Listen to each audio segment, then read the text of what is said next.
सब की आमद का मशकूर हूँ कि आप मेरे दफ्तर तशरीफ़ लाएँ। इस प्रेस कॉन्फ्रेंस का मतलब और गर्ज़ व गायत ये हैं कि पाकिस्तान तहरीक इंसाफ का मौक़िफ़ और जो आज बयान सामने आया है आज़म खान साहब का, इसमें जो हम कानूनी तौर पर समझते हैं कि पाकिस्तान तहरीक इंसाफ और बिलखसूस चेयरमैन पाकिस्तान तहरीक इंसाफ के हवाले से जो वक्त के वज़रा जो हैं इल्ज़ामात लगा रहे हैं, इस हवाले से अपना मौक़िफ़ आपके सामने और कौम के सामने पेश कर सके। गुजारिश ये है कि साइफ़र का इशू जो है अब दोबारा उन्होंने हुकूमत वक्त ने ज़िंदा कर दिया है, और इससे पहले अटॉर्नी जनरल ऑफ पाकिस्तान ने साइफ़र का कोई जिक्र नहीं किया, और इसकी वजह ये थी कि साइफ़र का जिक्र अगर होता तो बाजवा साहब उसमें इम्प्लिकेट हो रहे थे, लिहाजा उस वक़्त उन्होंने खामोशी रखी। यहाँ आप सबको इल्म है, कभी साइफ़र झूठा हो जाता है, कभी गुम हो जाता है,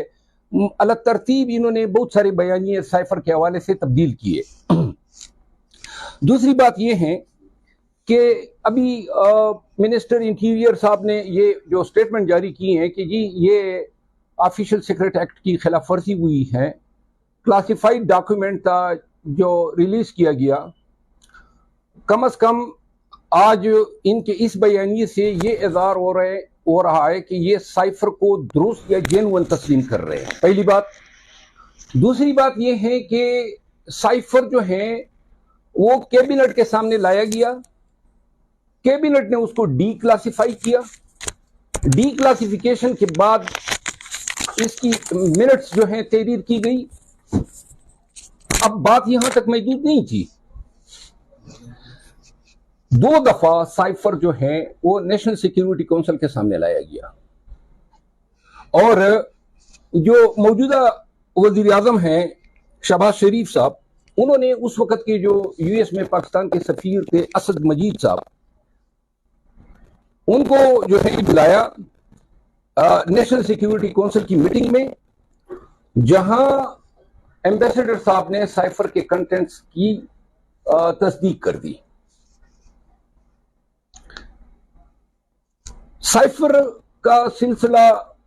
पाकिस्तान तहरीक इंसाफ के हुकूमत में महदूद नहीं रहा सिर्फ एनएससी तक। साइफर जो है नेशनल असेंबली के सामने रखा गया, इसके बाद इसकी कॉपी जो है मोहतरम चीफ जस्टिस ऑफ पाकिस्तान को भेजी गई।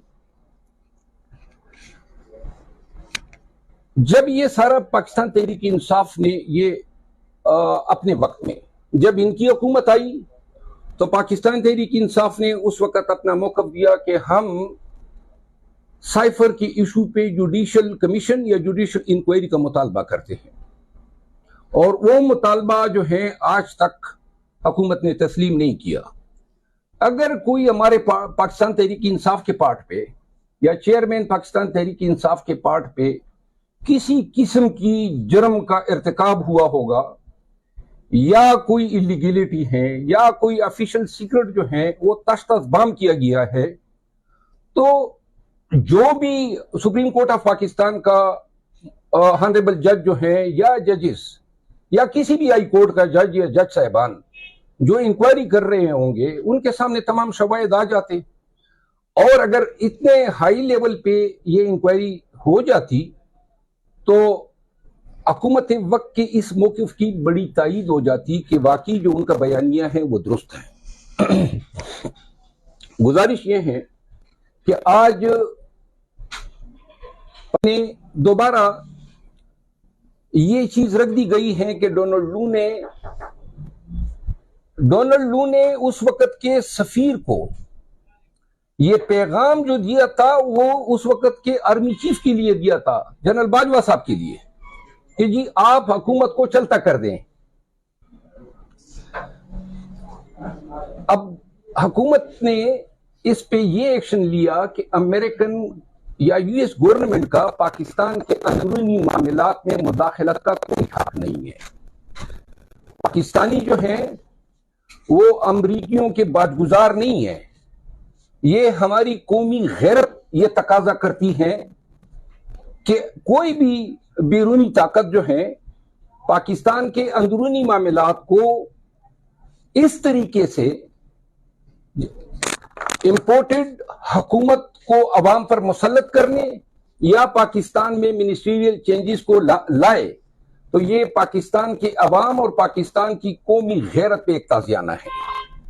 अब आ जाते हैं आजम खान साहब के बयान पे। आजम खान साहब अगवा होते हैं 15 जून को, शाम को घर से निकलते हैं और फिर जो है लापता हो जाते हैं। लापता होने के बाद उनकी फैमिली जो है वो इस्लामाबाद हाई कोर्ट से रजू करती है। सरकारी मौक़िफ़ आ जाता है कि किसी ने उसको अगवा कर लिया है। ये अगवा की जो वारदात है ये मुसलसल तकरीबन 33 अयाम तक कंटिन्यू रहती है। 33 अयाम के बाद अचानक आजम खान साहब जो हैं उसके बारे में मीडिया के जरिए बताया जाता है कि आजम खान ने किसी मजिस्ट्रेट साहब की अदालत में पेश होके 164 के बयान के जरिए चेयरमैन पीटीआई को मोर्द इल्जाम ठहराया है और जो साइफर के हवाले से पाकिस्तान तहरीक इंसाफ का जो बयानिया है उसकी नफी की है। अब मैं पूरी कौम के सामने आजम खान के बयान की एनाटमी रखता हूं। नंबर 1, ये आजम खान किसकी तहवील से अदालत ले जाया गया? बात यूं नजर में नजर आ रहा है कि शायद आखिरी दफा इसको FIA के हवाले किया गया।